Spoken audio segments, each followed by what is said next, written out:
E aí, povo de Deus, a paz do Senhor Jesus para todo mundo aí, sejam todos muito bem-vindos ao nosso canal. Eu desejo com muita sinceridade que vocês estejam todos muito bem em nome de Jesus. Lucas, capítulo 9. Jesus envia 72 discípulos. Havendo passado esses acontecimentos, o Senhor nomeou outros 72 e os enviou de dois em dois adiante dele e todas as cidades e lugares que ele estava prestes a visitar. E lhes recomendou: a seara é grande, mas os trabalhadores são poucos. Rogai, pois, ao Senhor da plantação que mande obreiros para fazerem a colheita. Portanto, ide, eis que eu vos envio como cordeiros para o meio de lobos. Não leveis bolsa, nem mochila de viagem, nem sandálias a ninguém. Saudeis longamente pelo caminho. Assim que entrares numa casa, dizei em primeiro lugar: paz seja para esta casa. Se morar ali um filho da paz, a vossa bênção de paz repousará sobre ela. Caso não haja, ela voltará para vós. Permanecer naquele domicílio, comei e bebei do que vos for oferecido, pois digno é o trabalhador do seu salário. Não andeis a mudar de casa em casa. Quando entrardes em uma cidade e ali fordes bem recebidos, alimentai-vos do que for colocado diante de vós. Curai os doentes que houver na cidade e proclamai-lhes: o reino de Deus está à vossa disposição. No entanto, quando entrardes numa cidade e não fordes bem recebidos, sai por suas ruas e proclamai a todos: até a poeira da vossa cidade, que se nos pegou as sandálias, sacudimos contra vós outros. Apesar disto, sabei que o reino de Deus está próximo. Eu vos asseguro que naquele dia haverá mais tolerância para Sodoma do que para aquela cidade. Ai daqueles que não se arrependem. Ai de ti, Corazim, ai de ti, Betsaida, porque se as maravilhas que foram realizadas entre vós o fossem em Tiro e Sidom, há muito tempo eles teriam se arrependido, vestido roupas de saco e cobrido-se de cinzas. Contudo, no juízo haverá menor rigor para Tiro e Sidom do que para vós outros. E tu, Cafarnaum, serás porventura elevada até o céu? Não, serás derrubada até o Hades. Portanto, qualquer pessoa que vos der ouvidos, a mim está dando ouvidos, mas aquele que vos rejeitar, estará rejeitando a mim mesmo. E quem me rejeita, rejeita aquele que me enviou. Os 72 regressam felizes. Então os 72 discípulos retornaram muito felizes e relataram: Senhor, até os demônios se submeteram ao nosso comando em seu nome. Né? Ao que Jesus lhes revelou: eu vi Satanás caindo do céu como um relâmpago. Atentai, eu vos tenho dado autoridade para pisar de serpentes e escorpiões, assim como sobre todo o poder do inimigo, e nada nem ninguém vos fará qualquer mal. Contudo, regozijai-vos não apenas porque os Espíritos vos obedecem, mas sim porque os vossos nomes estão inscritos nos céus. A grande alegria de Jesus no Espírito. Naquele mesmo momento, Jesus, exaltando no Espírito Santo, exclamou: ó Pai, Senhor do céu e da terra, louvo a Ti, pois ocultaste estas verdades dos sábios e cultos, e as revelaste aos pequeninos. Amém, ó Pai, porque Tu tiveste a alegria do proceder assim. Tudo me foi entregue por meu Pai. Ninguém sabe quem é o Filho, a não ser o Pai, e nenhuma pessoa sabe quem é o Pai, senão o Filho e aquele a quem o Filho o deseja revelar.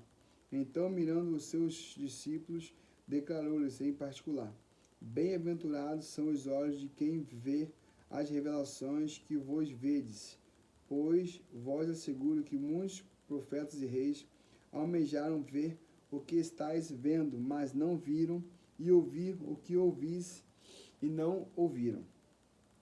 A parábola do bom samaritano. Isso aqui é legal, hein? Certa vez, um advogado da lei levantou-se com o propósito de submeter Jesus à prova e lhe indagou: Mestre, o que preciso fazer para herdar a vida eterna? Ao que Jesus lhe propôs: O que está escrito na lei? Como tu a interpretas? E ele replicou: Amarás o Senhor teu Deus de todo o teu coração, de toda a tua alma, de todas as tuas forças e com toda a tua capacidade intelectual, e amarás o teu próximo como a ti mesmo. Então Jesus lhe afirmou: Respondeste corretamente, faze isso e viverá. Ele, no entanto, insistindo em justificar-se, questionou a Jesus: Mas quem é o meu próximo? Diante do que Jesus lhe respondeu assim: Certo homem descia de Jerusalém para Jericó, quando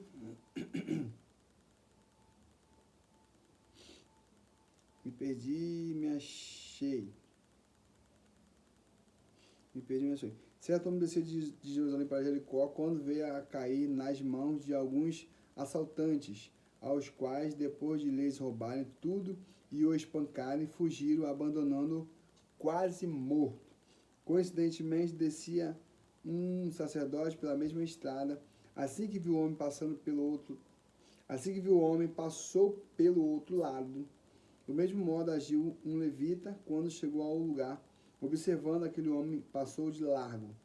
Mas um samaritano, estando de viagem, chegou onde se encontrava o homem e, assim que o viu, teve misericórdia dele.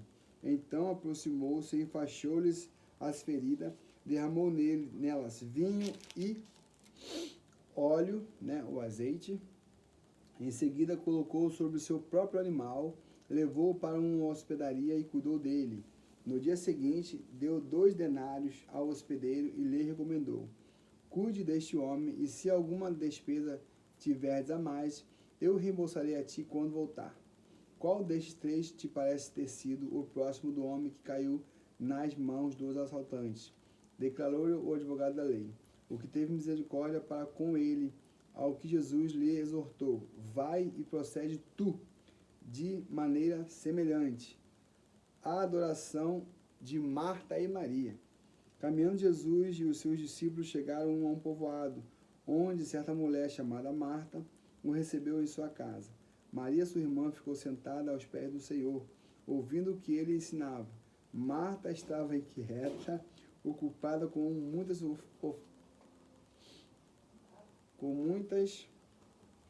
afazeres, e aproximando-se de Jesus, inquiriu-lhe: Senhor, não te importa de que minha irmã tenha me deixado só com todo o serviço? Peço-lhe, portanto, que venha ajudar-me. Quer fechar a porta? Ordenou-lhe o Senhor: Marta, Marta, andas ansiosa e te aflige por muitas razões. Todavia, uma só causa é necessária. Marta, pois, escolheu a melhor de todas e esta não lhe será tirada. O ensino de Jesus sobre a oração. Lucas 11. Certa ocasião, Jesus estava orando em um determinado lugar. Quando concluiu, um dos seus discípulos lhe solicitou: Senhor, ensina-me a orar, assim como João ensinou aos discípulos dele. Então ele passou a ensiná-los: Quando orardes, dizei: Pai, santificado seja o teu nome, venha o teu reino, o pão nosso de cada dia continua nos dando hoje e sempre. Perdoa-nos os nossos pecados, pois assim também devemos perdoar a todos que erram contra nós. E não nos deixe sucumbir à tentação, mas livra-nos do maligno.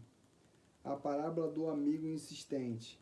E acrescentou-lhe Jesus: Imagine que um de vós tem um amigo e que precise socorrer a ele à meia-noite e lhe peça: Amigo, empreste-me 3 pães,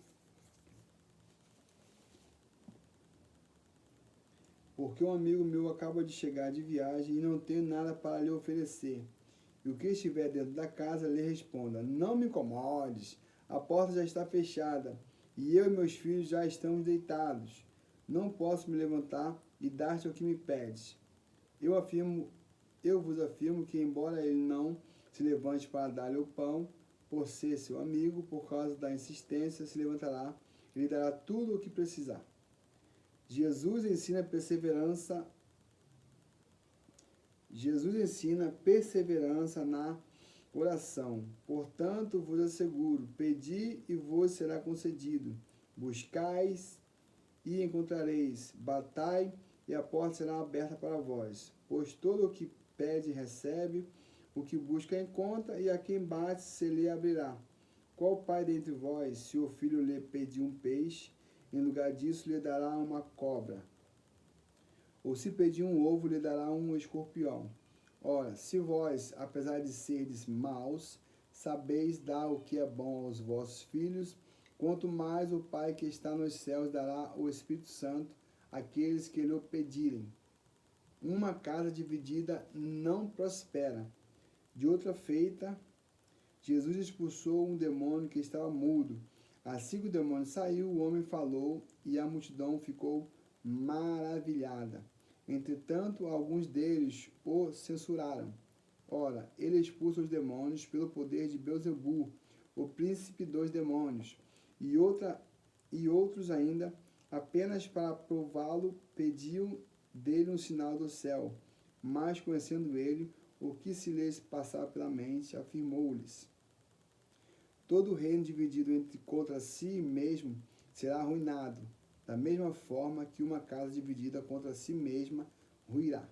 Ora, se assim também Satanás estiver dividido contra si mesmo, como é possível que seu reino subsista?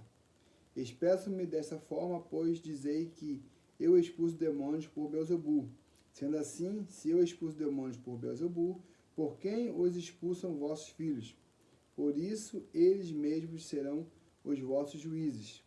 Todavia, se é pelo dedo de Deus que eu expulso os demônios, então, com toda certeza, é chegado o reino de Deus sobre vós. Quando um homem forte, bem armado, guarda sua casa, seus bens estão seguros. Mas quando alguém mais forte o ataque e o vence, tira-lhe a armadura em que confiava e divide os bens que lhe restaram. Toda pessoa que não está comigo, contra mim está, e aquele que comigo não ajunta, espalha. A maneira de agir de Satanás. Quando o espírito sai de uma pessoa, passa por lugares áridos, procurando refrigério, mas não o encontra. Então cogita: voltarei para a casa de onde saí. Assim que chega, encontra a casa varrida e em ordem. Então vai e traz outros 7 espíritos piores do que ele, e entrando passa a viver ali, e a situação final daquela pessoa torna-se pior do que a primeira. Felizes os que recebem a palavra. Entre mentes, quando Jesus comunicava esses ensinos, uma mulher da multidão exclamou: bem-aventurada aquela que te deu a luz e os seios que te amamentaram. Eu, porém, afirmo. Aliás, ele, porém, afirmou: antes disso, mais felizes são todos aqueles que ouvem a palavra de Deus e lhe obedecem. O sinal de Jonas. Enquanto as multidões convergiam em sua direção, Jesus passou a admoestá-lhes: esta é uma geração perversa. Pede o sinal miraculoso, mas nenhum sinal lhe será concedido, a não ser o sinal de Jonas. Porquanto, assim como Jonas foi sinal para os ninivitas, o Filho do Homem o será para esta geração. A rainha do sul se levantará no dia do juízo, juntamente com os homens desta geração, e os condenará, pois ela veio dos confins da terra para ouvir a sabedoria de Salomão. A população de Nínive se levantará no dia do juízo com esta geração e a condenará, pois eles se arrependeram com a pregação de Jonas. Contudo, agora aqui está quem é maior do que Jonas. A parábola da candeia. Ninguém acende uma candeia e a coloca em lugar onde fica escondida, nem debaixo de uma vasilha. Ao contrário, coloca no local apropriado, para que os que entrem na casa possam ver seu luminar. Se os Se os teus olhos a luz do teu corpo, se teus olhos forem humildes, todo o teu corpo será cheio de luz. Porém, se teus olhos forem malignos, todo o teu corpo estará tomado pelas trevas. Certifica-te, pois, que o fulgor que há no teu interior não sejam trevas. Portanto, se todo o teu corpo estiver pleno de luz, sem ter nenhuma parte nele em trevas, então ele estará verdadeiramente iluminado, assim como quando a luz de uma forte candeia resplandece sobre vós. Jesus condena a hipocrisia religiosa. Ao concluir essas palavras, um fariseu o convidou para comer em sua companhia. Jesus, aceitando, foi e reclinou-se junto à mesa conforme o costume.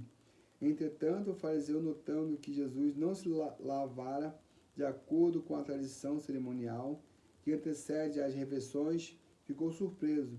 Então o Senhor lhe declarou: Vós, fariseus, purificais o exterior do copo e do prato, mas vosso interior está entulhado de avareza e perversidade. Insensatos! Aquele que criou o exterior não criou igualmente o interior? Portanto, dai ao necessitado do que está dentro do prato, e vereis que tudo vos será purificado. Mas ai de vós, fariseus, porque dais o dízimo da hortelã, da arruda e de todas as hortaliças, e desprezais a justiça e o amor de Deus. Deveis, contudo, praticar essas virtudes, sem deixar de proceder daquela forma. Ai de vós, fariseus, pois amais os lugares de honra nas sinagogas e as saudações em público. Ai de vós, porque sois como sepulturas que não são vistas, por sobre as quais os homens andam sem o saber. Ai dos doutores da lei. Então um dos advogados da lei advertiu a Jesus: Mestre, quando dizes essas palavras, também nos ofende a nós outros. Todavia, ele afirmou: Ai de vós também, advogados da lei, porque sobrecarregais as pessoas com fardos que dificilmente podem carregar. No entanto, vós mesmos não levantais um só dedo para ajudá-los. Ai de vós, porque edificais os túmulos dos profetas, sendo que foram os vossos próprios antepassados que os assassinaram. Assim sois testemunhas e provais com cumplicidade essas obras dos vossos antepassados, porquanto eles mataram os profetas e vós lhes edificais os túmulos. Por isso também Deus advertiu, em sua sabedoria: Eu vos enviarei profetas e apóstolos, dos quais assassinarão alguns e a outros perseguirão, pelo que essa geração será considerada responsável pelo sangue de todos os profetas derramado desde o início do mundo, desde o sangue de Abel até o sangue de Zacarias, que foi morto entre o altar e o santuário. Sim, eu vos asseguro, conta de tudo isso deverão ser prestados por essa geração. Ai de vós, advogados da lei, porque vos apropriaste da chave do conhecimento. Contudo, vós mesmos não entraste, nem permitiste que entrassem aqueles que estavam prestes a entrar. A trama para matar Jesus tem início.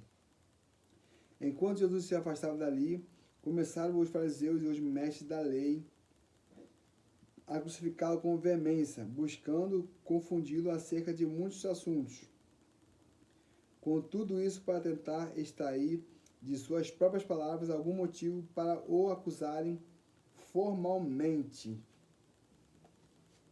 Fiquem todos na paz. Esse foi o vídeo de hoje. E até a próxima. Paz!